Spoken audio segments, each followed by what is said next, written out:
Allez, on continue la dernière partie de scanning. On va parler de quelques éléments qui nous permettent d'améliorer la sécurité et de l'accroître en particulier contre ce genre de type d'attaque ou ce type d'attaque de scanning. Par exemple, parmi les éléments existants, on a le SolarWinds Network Topology Mapper qu'on peut utiliser dans les deux sens, hein, que ce soit pour l'attaque ou pour la défense, mais également, principalement, moi je parle plus pour la défense parce que à chaque fois que vous ayez des outils qui vous permettent de construire votre topologie, votre architecture sécurisée, mieux c'est pour la sécurité. Rappelez-vous ce que je dis toujours, que les architectures sécurisées ou les architectures en général, pour moi, c'est un élément très important, c'est un élément de base de la sécurité. C'est ce qui fait que, par exemple, ici, on a un outil comme le SolarWinds Network Topology Mapper. C'est un outil qui peut nous construire une architecture complète sur la base des informations qu'on lui fournit. Du coup, une fois l'outil installé, vous l'avez dans les comment dire dans la liste des outils de CEH, sinon on peut le télécharger et l'installer en version d'évaluation directement.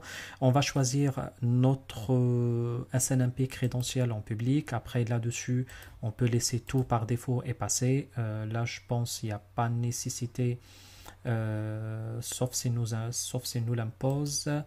Ok, bon, c'était pas quelque chose qu'il faisait à l'époque. Là maintenant, ça devient un peu, oups, comme ça. Ça devient, c'est nouveau ça n'existait pas avant, c'est pas grave. On va faire OK. Après, il nous demande de donner un nom de scan. On va dire test scan test scan easy, et puis number of hops, ignore, etc. Ça, on s'en fout un peu. Scheduling, on va dire que on le démarre tout de suite. Summary de toute notre configuration, et puis on lance notre discover. Et puis là, à partir de maintenant, l'avantage, c'est que l'outil va pouvoir nous récupérer les informations de tous les équipements connectés sur le réseau. Moi, je ne pense pas que je vais aller au-delà parce que bon, j'ai pas envie de montrer tous mes équipements, bien que je suis bien isolé dans le réseau. Mais voilà, du coup, là-dessus, il va envoyer la totalité ou l'ensemble des requêtes pour qu'il puisse au final afficher des informations plus ou moins spécifiques, et puis il vous donnera même la possibilité d'interconnecter entre ces équipements, et puis vous allez voir que vous aurez d'autres possibilités comme le fait par exemple d'aller accéder à distance à ces équipements ou récupérer des informations ou lancer des requêtes de monitoring, récupérer des logs, etc.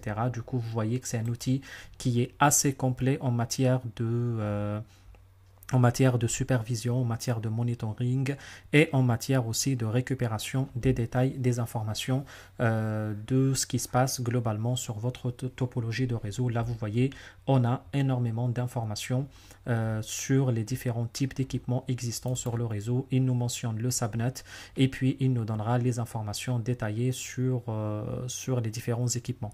Après, à partir de là, vous aurez cette petite cette petite map navigator qui vous permettra de descendre, de monter dans le réseau et dans les équipements que vous avez. Après, ici, si vous allez le dérouler, vous pouvez voir la liste des nodes, la liste des équipements que vous avez. Vous allez voir les nodes qui n'arrivent pas à lire ou peut-être d'autres informations complémentaires.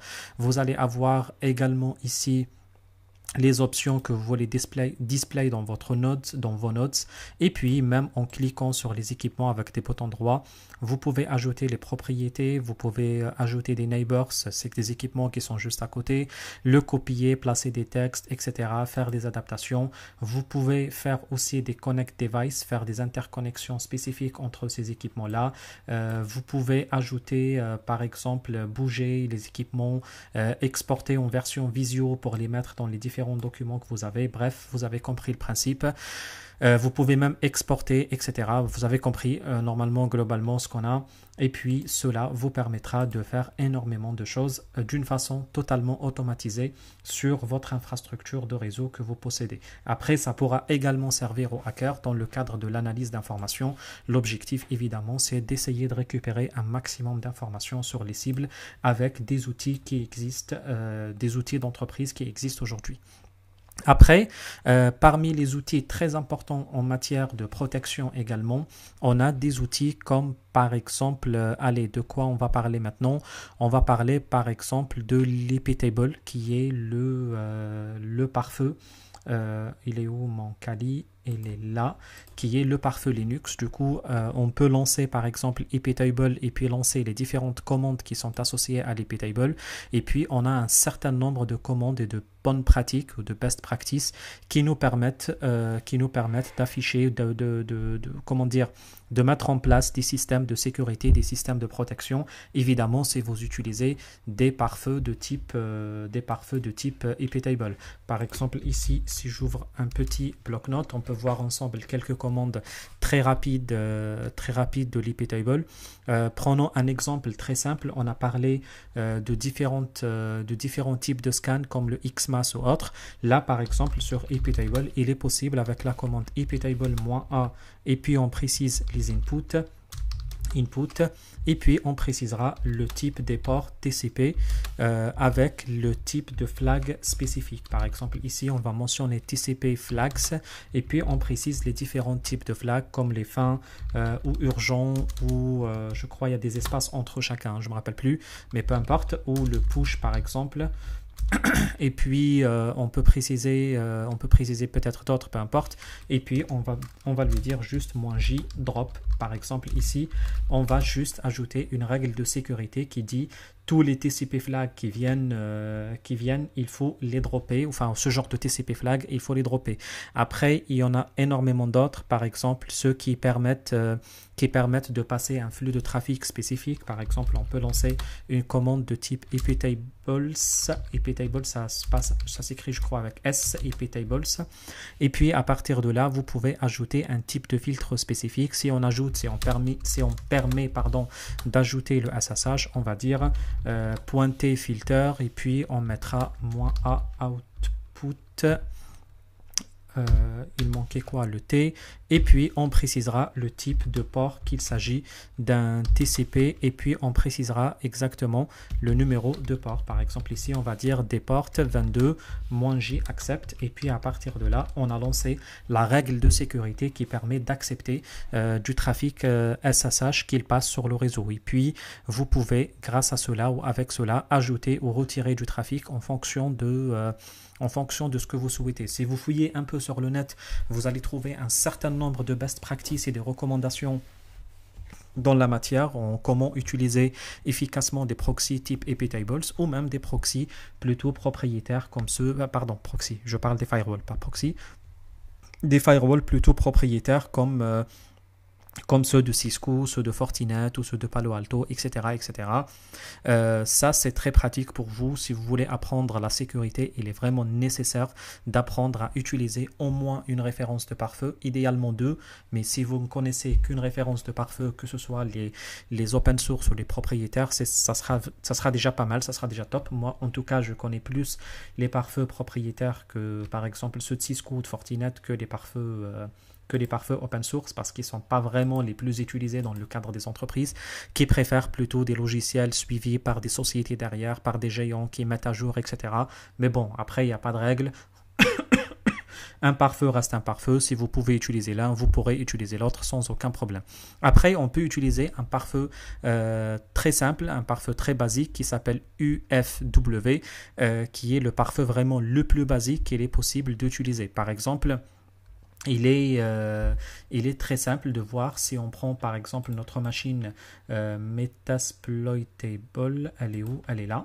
Et du coup, on a dû voir avec les commandes précédentes de Nmap que la totalité des ports utilisés sont ouverts sur la machine ou presque. Si on veut par exemple refaire un petit Nmap avec un petit SV de la machine 192.168.1.28, on peut avoir que la totalité ou la quasi-totalité des ports de la machine sont ouverts, ce qui fait qu'il n'y a pas de pare-feu vraiment qui permet la protection de l'équipement en soi. Du coup, il est possible d'utiliser iptable. Du coup, on peut par exemple avec la commande ip sudo iptable -l, il est possible de partir sur carrément l'utilisation de l'iptable, mais on peut juste avec une utilisation simple d'un pare-feu comme le UFW, il est possible de partir sur une configuration basique de pare-feu. Par exemple, on peut juste ici faire un petit sudo. Oula, qu'est-ce qu'il me fait? Sudo, très bien. UFW status. Il va nous donner le statut. Oups, il nous demande MSF admin. Je crois que c'est ça le mot de passe. Oui, du coup, ici, il va nous dire que le firewall est not loud.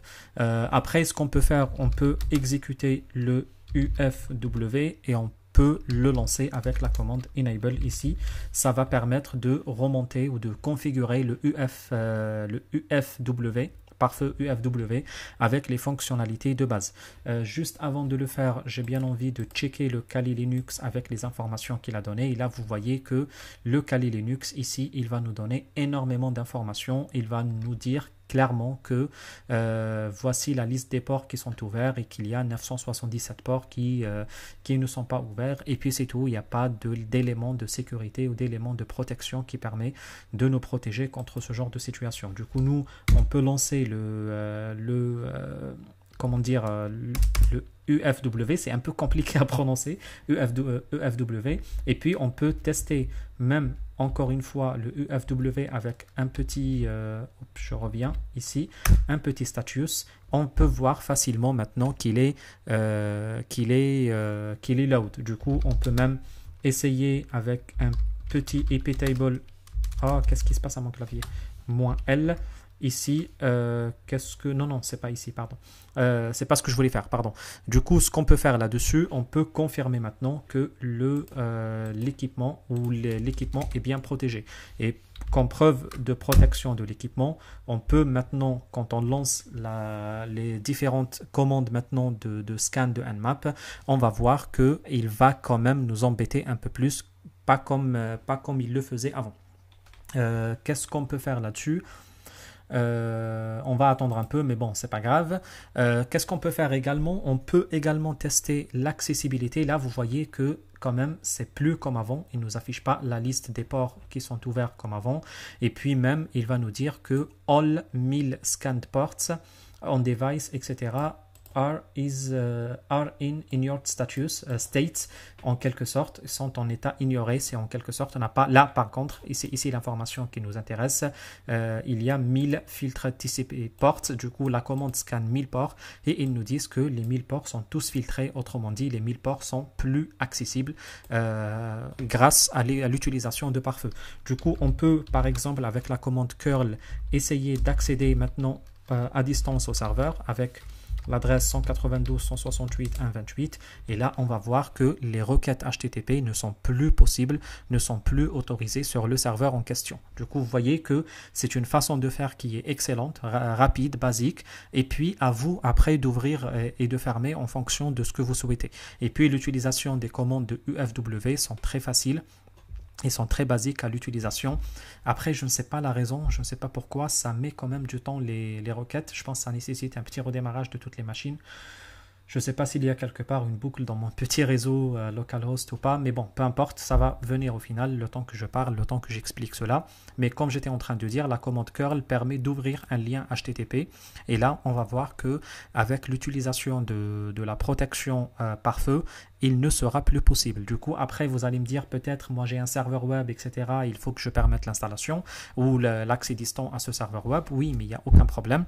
Dans ce cas-là, il est nécessaire d'aller toi-même sur le serveur et d'essayer d'ajouter ou d'autoriser par toi-même les différents types de ports que tu souhaites autoriser à l'accès. Par exemple, ici, on peut facilement faire un petit UFW 80 par exemple. Et à partir de là, on va pouvoir ajouter le UFW allow 80, sinon il ne saura pas ce qu'on fait avec le 80. Allow 80 et à partir de maintenant il va pouvoir nous autoriser le port 80 sur le port. Et là bon, je ne vais pas attendre plus, ça commence à devenir un tout petit peu embêtant, mais bon, peu importe, on va voir après dans le temps que la commande n'affichera rien du tout. Qu'est-ce que j'allais dire? Est-ce qu'on va l'attendre plus? Allez, on va l'attendre un tout petit peu et on va continuer. C'est bon, on a eu le résultat. Du coup, il nous dit que le fail to connect à la machine, etc. et qu'il n'arrive pas quand même à l'utiliser, etc. Du coup, qu'est-ce qu'on peut faire là-dessus? On peut aller sur, comme j'ai dit, ici et exécuter juste cette commande qui va nous dire que ça a été ça a été ajouté. On peut regarder le status et il va nous dire que le port 80 a été ajouté, que ce soit en TCP UDP. Il était possible par exemple ici de dire TCP par exemple pour ne permettre que le TCP ou le UDP, peu importe, on est juste en train de simuler dans le cadre de cet exemple, pas plus que cela. Après, qu'est-ce qu'on peut faire là-dessus?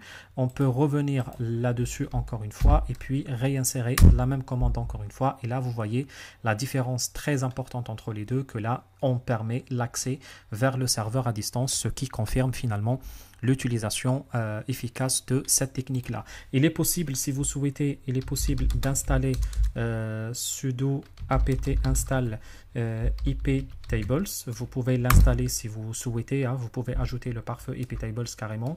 Et puis, qu'est-ce que je voulais faire de plus? Je pense que c'est bon. Après, ce que je vais faire moi, je vais juste redésactiver le UFW avec ici sudo UFW disable. C'est bon. Firewall stopped and disabled on system startup. Très bien. On peut checker le statut. Il va nous dire que le firewall not loud. Très bien. Même si on va checker maintenant avec la commande nmap SW, normalement ça va se passer comme avant, il est supprimé. Bon, moi je le laisse comme ça parce que le but c'est de le laisser, la machine metasploitable comme ça, une machine vulnérable. C'est mieux que de la mettre en mode protégé. Ça nous permettra de faire des tests, ça nous permettra de faire des choses de base comme ça. Aussi, qu'est-ce qu'on peut faire également dans la matière? On peut faire encore des vulnérabilités web si vous souhaitez, ou des analyses web qui nous permettent, enfin c'est pas vraiment web, mais c'est des analyses sur des serveurs web pour récupérer des vulnérabilités. Et une tâche très importante que font les pentesters là-dessus, c'est de tester ce genre de vulnérabilité avec des outils comme par exemple le Zap Proxy, qui permet de faire ce genre d'action. Ou il y a même un autre outil que je vais peut-être aborder au début, qui s'appelle Nikto, qui est un outil assez complet qui permet de récupérer la liste des vulnérabilités d'un serveur web spécifique. Du coup, ce qu'on peut faire, on peut aller lancer le serveur web sur ici. Normalement, il est lancé, c'est pas grave. S'il n'est pas, on peut juste faire un petit sudo etc initd, enfin l'emplacement des serveurs web, Apache 2. Je crois que c'est comme ça, et puis un petit start à la fin, et puis on va lancer le serveur. Il nous dit starting, etc. Already running. Du coup, très bien, c'est démarré, il n'y a pas de souci. Et puis, qu'est-ce qu'on va faire? On va pouvoir récupérer la liste des vulnérabilités ici avec la commande nikto. Et puis, avec -h, on précise le 192.168.1.28. Du coup, à partir de là, il est possible de récupérer la liste des vulnérabilités qu'il nous détecte via un scan web très performant et très rapide également. Et puis, enfin très rapide, je ne sais pas, c'est en fonction du nombre de failles qu'on a, mais vous allez voir que quand même il y a un certain nombre de failles web que va nous mettre en évidence. Par exemple, si je prends un élément de base ici, il va nous parler ici par exemple de serveur Apache 2.2.8. Il va même nous dire un tout petit peu à l'intérieur que par exemple la current version c'est la 2.4.54. Du coup là déjà il nous met en évidence le fait que la version n'est pas bonne, mais également on va voir qu'il y a un certain nombre de failles qui sont très importants et qui sont reliées à l'utilisation de la version actuelle d'Apache. Juste, je reviens à UFW, Uncomplicated Firewall, c'est comme ça, c'est pour ça qu'il s'appelle UFW. Si vous voulez sa documentation, elle est disponible sur Ubuntu, hein, ubuntu.fr/org/UFW. Vous pouvez voir les différents types de commandes de base que vous pouvez passer sur ce firewall. C'est un firewall basique qui vous permettra d'exécuter des tâches de base et vous dépanner en quelque sorte si vous souhaitez utiliser un pare-feu rapidement. Du coup, pourquoi j'ai ouvert cela? Pour aller chercher, on a déjà ouvert, je crois, une page, si je me rappelle, une page qui énumère la liste des... ça commence à faire beaucoup les pages ouvertes. La page qui va nous énumérer la liste des comment dire, des vulnérabilités ou des failles liées à une version spécifique de serveur web ou d'Apache, etc. Je me rappelle plus où c'est pas grave, on va l'ouvrir à nouveau. Du coup, on va juste écrire, on va juste chercher la version d'Apache qu'on souhaite. Par exemple, ici, il suffit juste de préciser ça. Ici, par exemple, on peut aller copier la sélection, aller sur Google et faire comme ça, et puis faire vulnerabilities. On peut trouver les différentes listes de vulnérabilités existantes et même quelques vulnérabilités. Déjà, ça fait vraiment beaucoup. Si vous voyez la liste des vulnérabilités, encore, je passe les meilleures parce qu'il y a 3 pages, mais vous pouvez trouver aussi des scores associés à chaque vulnérabilité. Ici, par exemple, il nous parle de 9.8 de score de vulnérabilité, ce qui est quand même très dangereux en matière de sécurité. Du coup, on peut accéder à la vulnérabilité en question et puis on peut trouver tous les détails liés ou associés à cette vulnérabilité et ce qu'elle peut nous faire, etc. Je ne vais pas lire tout ça, mais bon, c'est pas grave, vous avez compris le principe. Du coup, on peut lire chacune des vulnérabilités et tenter ou essayer de comprendre exactement quels sont les détails associés à cette vulnérabilité et pourquoi c'est assez vulnérable. Du coup, quand vous voyez comme ça des vulnérabilités à des points très avancés, 9, 10, etc., c'est que c'est très dangereux et c'est dévastateur pour votre système. Il faut vraiment faire attention. Après, il n'y a pas que cela. Il y a même encore d'autres éléments. Si on va rentrer encore plus avec plus de détails ici, on va trouver des éléments qui sont un tout petit peu plus embêtants. Par exemple, PHP MyAdmin Directory Found, il trouve rapidement le répertoire PHP MyAdmin comment dire, le répertoire PHP, enfin le répertoire des codes serveurs. On a également, par exemple ici, on peut chercher on peut trouver des informations liées aux index utilisés. Rappelez-vous, on a déjà parlé de cela au tout début de la formation en parlant de Google Hacking. Là, je pense qu'il y a quelque part un répertoire. C'est ça, c'est /test directory indexing found. Du coup, il y a des index qui sont déjà utilisés ici et ça, c'est quelque chose de très dangereux. Du coup, si on va faire comme ça rapidement sur le navigateur, je ne sais pas si ça va fonctionner, 1.28/test, on peut voir que on peut voir ici qu'il y a quand même un répertoire indexé qui se trouve ici. Ça se trouve qu'il y a des données très confidentielles qui se trouvent là. Je ne sais pas ce que c'est, mais peu importe, c'est juste pour le test, c'est juste pour comprendre. Et du coup, tout cela nous explique quand même que c'est important d'aller faire le tour des différents serveurs pour comprendre les vulnérabilités existantes et essayer de les récupérer, essayer de les corriger en particulier. Aussi, là, vous pouvez lire avec encore plus de détails. Et si vous voulez utiliser un outil graphique et très propre, on va dire, ou très développé, on peut utiliser ce qu'on appelle le Zap Proxy. Le Zap Proxy, je ne sais pas d'ailleurs s'il est installé par défaut ou pas. Parfois oui, parfois non, je ne comprends rien.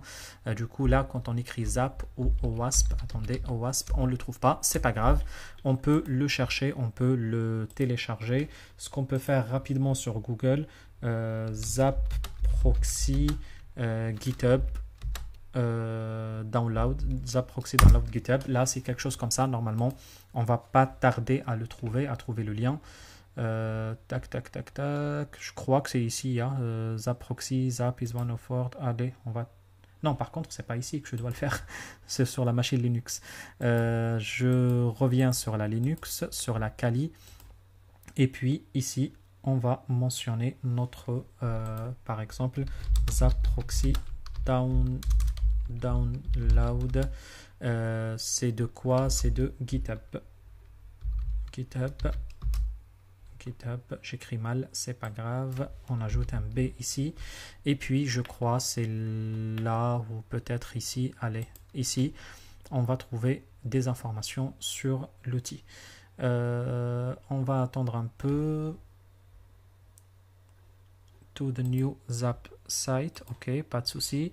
Et puis ici, je crois, on va trouver le download ici également. Et là également, on a le download Zap Windows. Non, on va partir sur le Linux. Ok, du coup, on va prendre le Linux installer ici et on va l'installer. Du coup, le .sh, oui, exactement, c'est le Linux installer qu'on souhaite avoir. Après, qu'est-ce qu'on peut faire encore plus? Oups, on va attendre un tout petit peu. Qu'est-ce qu'on peut faire encore plus? On va pouvoir lancer l'installation de Zap. Du coup, on peut aller vers le download. Non, attendez. On va quitter ce mode. Un petit ls. On a ici le download. Du coup, on va dire cd download ls.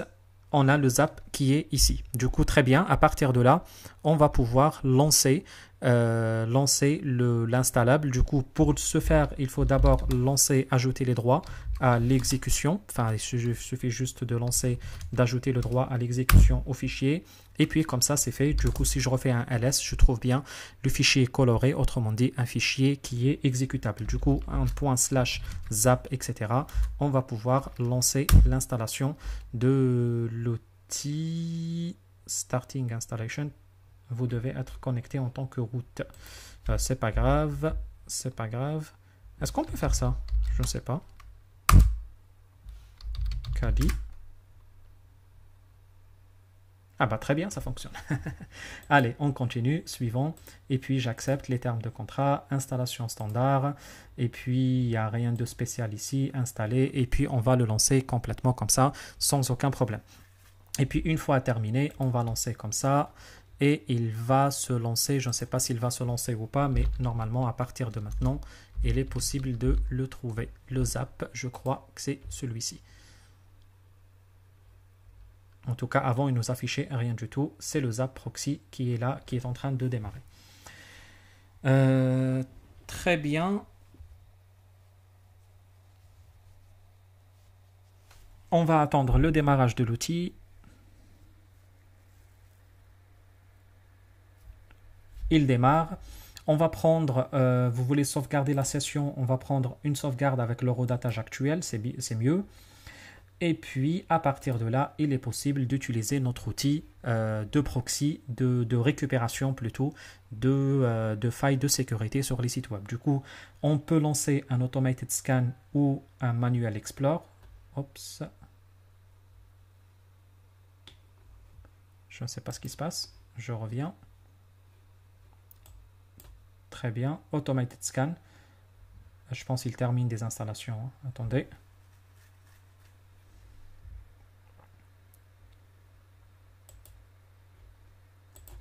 Allez, on refait. Très bien. Oh là. On essaye encore. 192, 168, 128. Et on va lancer notre attaque de ce serveur web. Et du coup, vous voyez, c'est un outil vraiment magique. C'est un outil vraiment très puissant et très performant qui va nous permettre de faire des analyses très avancées et très complètes de la totalité des failles existantes sur le site. Et puis, à partir de cela, on va pouvoir récupérer les différents types d'alertes existants et pouvoir corriger ou faire les correctifs nécessaires de sécurité. Du coup, ici, qu'est-ce qu'on va trouver? Il va nous récupérer la liste de toutes les informations existantes et déjà, à partir de là, on peut déjà partir sur les alertes. Si je peux pousser un peu ça comme ça vers le haut. Très bien. Et là, on peut voir, vous voyez que les alertes sont répertoriées très bien avec par type d'alerte. Par exemple, et ça monte encore parce qu'il est toujours en train d'analyser. On voit l'absence de jetons anti-CSRF, on voit l'application error, comment dire, je ne sais plus où je lis, bref, peu importe, le content security policy, etc. On voit énormément de types d'erreurs en fonction d'alerte en fonction de type, et puis les flags en fonction de la dangerosité de chacun.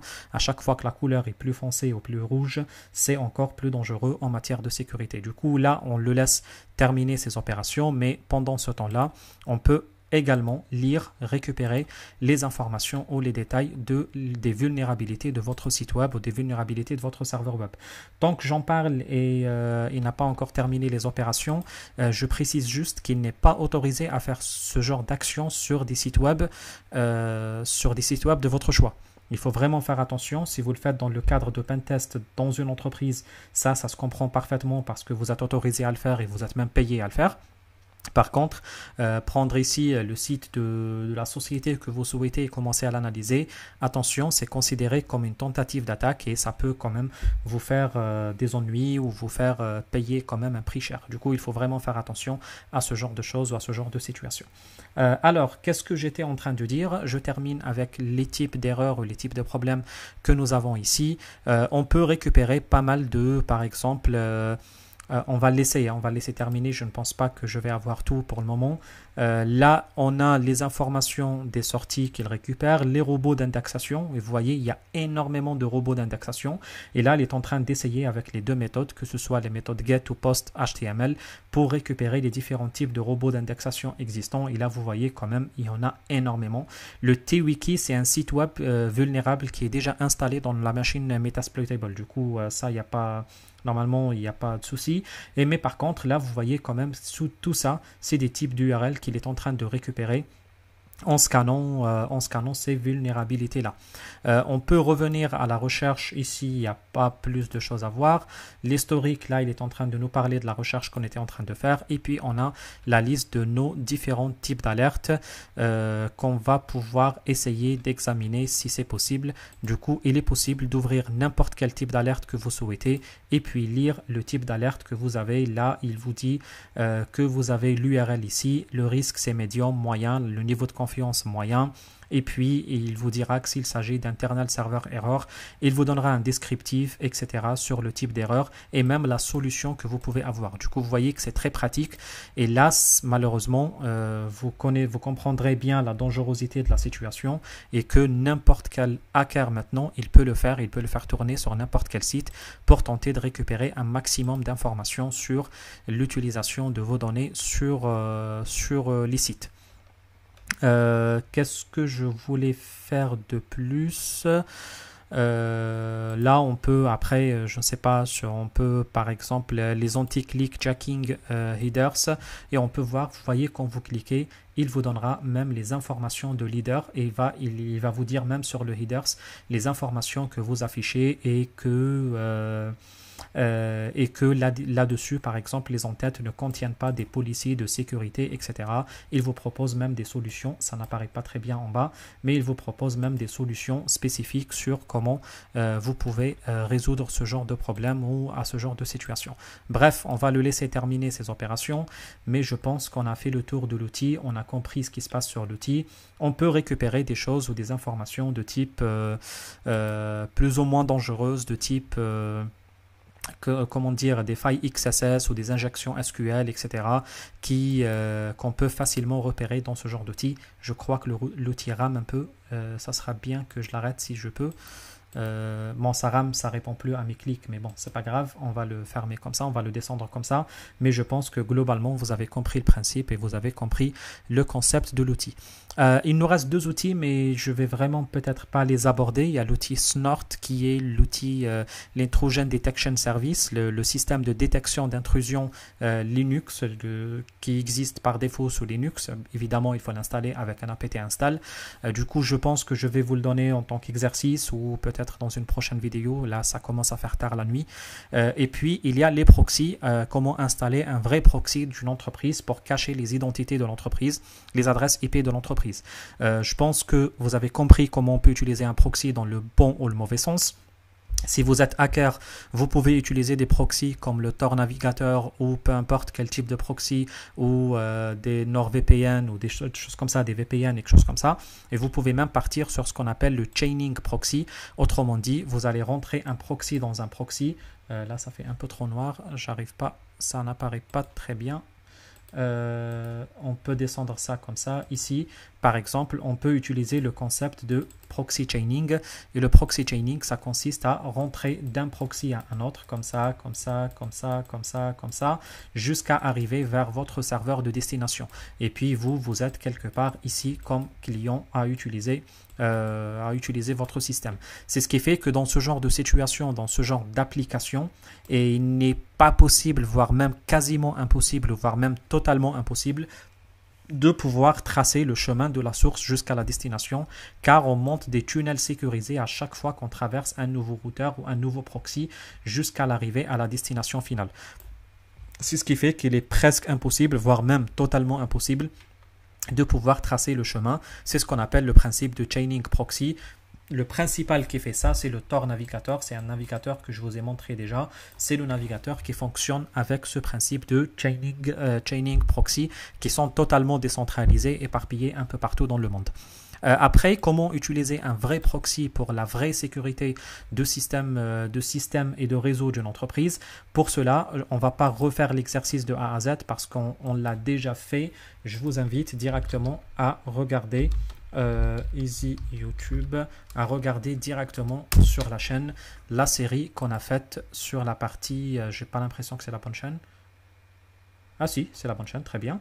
Du coup, vous pouvez utiliser directement les exercices de cybersécu. Du coup, les exercices ici, je vais les déplacer en fonction de l'avancement de cette formation parce qu'ils font partie de la formation globale. Du coup, je vais les déplacer en fonction de besoins. Là, par exemple, l'installation ici des machines, la préparation, je vais le déplacer à la vidéo d'après lors de la publication. Je n'ai pas encore tout publié. Et puis les proxy squid, elles sont là. Vous aurez deux petites vidéos de 48 et de 22 minutes qui vont vous montrer le détail d'installation et de déploiement d'un proxy. Du coup, ce que je vais faire pour faire simple, la prochaine vidéo que vous allez voir, c'est celle-ci, c'est le proxy squid. Et la prochaine encore, c'est celle-ci. Et puis comme ça, on terminera avec cette partie-là. Je ne vais pas parler de la même chose deux fois, c'est déjà existant. On a déjà une vidéo sur ça. On ne va pas le faire deux fois. Ok, je pense qu'on a fait le tour de la totalité des outils qui nous intéressent. On a parlé de pratiquement tout ce qu'on devait aborder. En quoi, j'essaye de me rappeler si j'ai oublié encore des petits trucs ou des petites choses. Après, comment on peut faire le scanning dans une opération de test de pénétration. Vous avez compris le principe. Du coup, le principe de test de pénétration passe par 6 étapes majeures. Les 6 étapes, j'ai envie de dire majeures. Après, vous pouvez ajouter ou réduire en fonction de vos besoins. Si vous êtes invité à faire cela dans le cadre légitime d'une entreprise, ce que vous allez faire dans un premier temps, vous allez faire une découverte des hôtes. Après, vous allez faire un scanning des ports. On a vu ça, comment on le fait aussi. On va faire après une analyse des bannières. Après, les scannings de vulnérabilité, les diagrammes de réseau et puis la préparation des proxys ou l'utilisation des proxys. Et puis, cela, si vous faites les 6 tours ici, vous serez capable de faire un tour complet de scanning de vulnérabilité pour une entreprise donnée. Je pense qu'on a terminé cette partie-là. Il reste la partie énumération. Je vais la faire dans un autre temps. Sur ce, je vous dis bon courage à vous tous et à la prochaine. Salut!